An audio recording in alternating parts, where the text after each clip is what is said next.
I know I recommended the first season of them somewhere in a vibe mode episode, but I didn't give an in depth review like it deserved. But today, gonna be reviewing them the second season, The Scare. Here's some background. Them is available on Amazon Prime Video.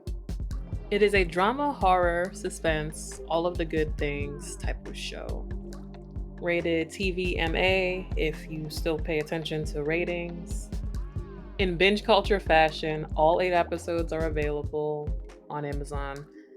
Not a tough watch at all, with most episodes' runtimes being from 31 to 46 minutes, depending on the episode, of course.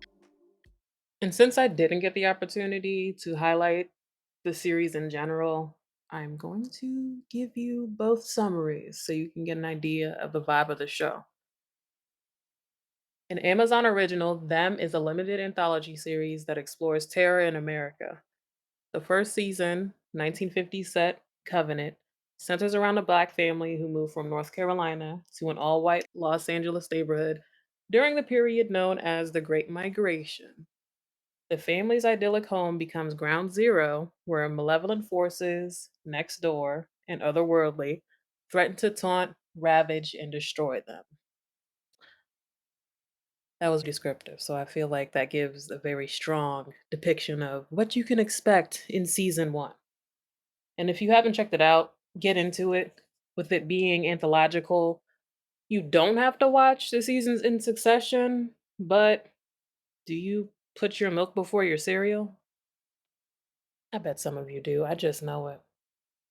And for season two, Them the Scare, it's 1991, and LAPD homicide detective Don Reeve is assigned to a new case: the gruesome murder of a foster home mother that has left even the most hardened detectives shaken. Navigating a tumultuous time in Los Angeles with the city on razor's edge of chaos, Dawn is determined to stop the killer. But as she draws closer to the truth, something ominous and malevolent grips her and her family. They love malevolent. But yeah.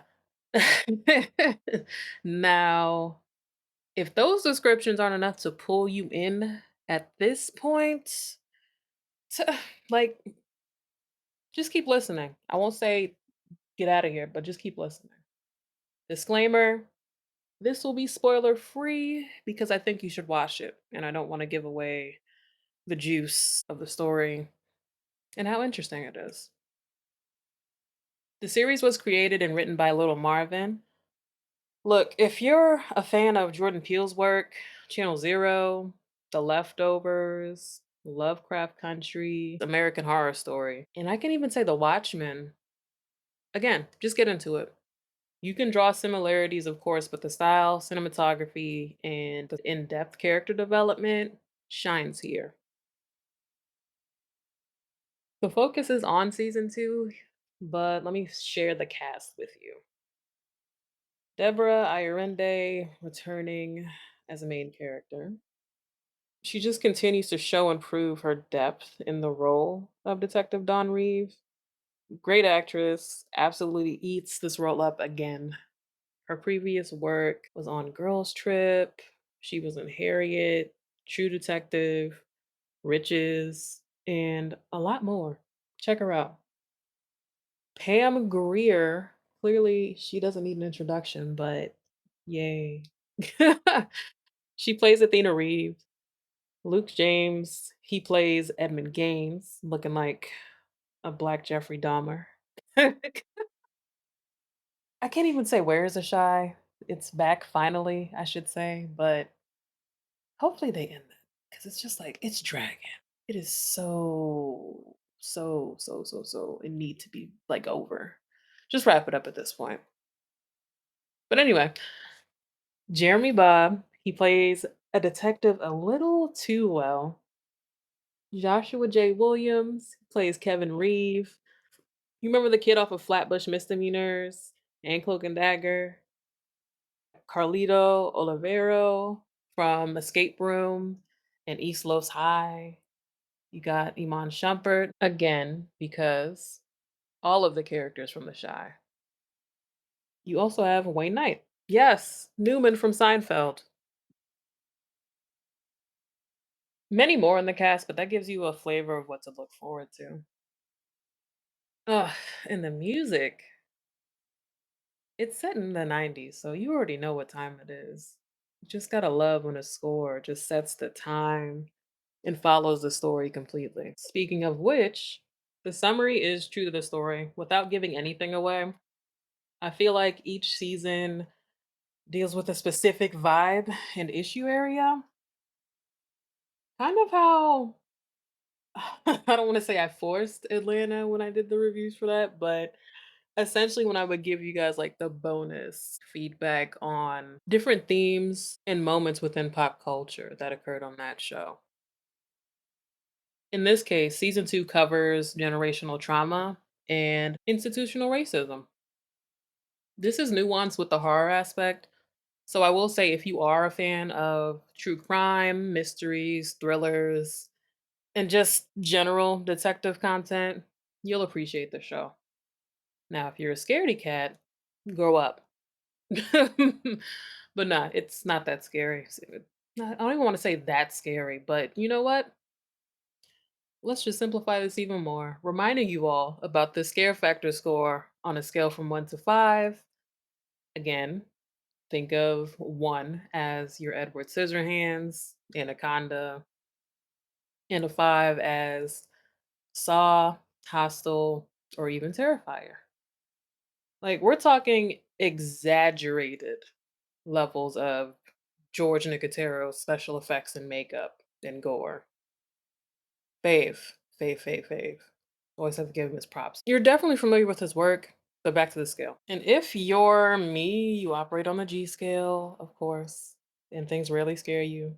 But this is a 2 at best, and that's me being, like, cautious for some people because I know some things will make people jump, and even, like, a couple of the themes that are included are kind of yeah.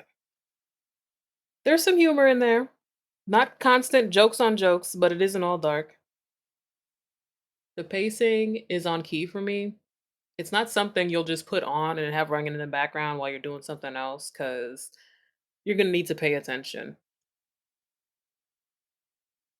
Taking place in the '90s as opposed to the '50s makes it much more relatable, and they did a great job weaving the culture into it without seeming as blatant, like a product placement, for instance.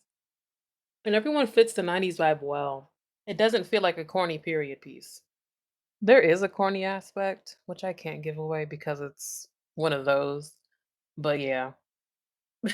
I'm gonna give it away as much as I want to, but let's just say it is a major part of the story. Yeah, that's it. Because otherwise, if I do say something else, it's gonna be like, really? Why'd you do that? But I'm not going to. And for the cinematography, it is beautifully shot. The lighting and staging just looks rich and vibrant. And of course, both seasons take place in LA, which is already a dynamic backdrop. If they do get another season ordered from Amazon, modern day LA would be wild. I can only imagine what they'll focus on. And yeah, never mind. That's a huge spoiler. All right. On to the next. What is next? What is next for you is you are assigned to go watch Them, The Scare on Amazon Prime. Feel free to binge. Like I said, it's very digestible and easy to watch. And now for my rating. I am going to rate this season of Them, The Scare a solid 3 out of 5. I know that's like my mid-range or whatever. It didn't blow me away completely, but it did keep me entertained and interested, so I can't front on that part of it. I could compare first and second season too, as far as like which one was more impactful. If I had to say, I think and this isn't just me just saying like, oh, because I'm not scared of anything, but season 1 is probably more scary, if I had to say. And season 2, I mean, it still has it, but again, like I said, it's not jump out your body and sleep with the lights on type scary. Just make sure you pay attention to like the little things here and there, stories. Of course, there's always loose ends untied, but again, hopefully it gets picked up for a third season to kind of wrap everything up. Be sure to connect with us via Spotify poll and Q&A sections, leaving your thoughts about them, the scare. You can also do so on Instagram, X, YouTube, or verbalvibemode.com, or leave a voicemail. All links are in the description box. Peace.